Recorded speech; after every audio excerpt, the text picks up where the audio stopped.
donde no te regañen por nada. Ya era hora. A ver si funcionó. ¿Quién rompió la ventana? Fui yo, mamá. Ay, no te preocupes, mi amor, a cualquiera le pasa.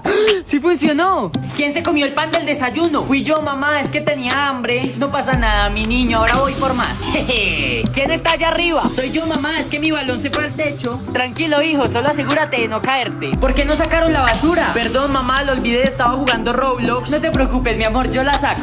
Dale like para que nunca te vuelvan a regañar.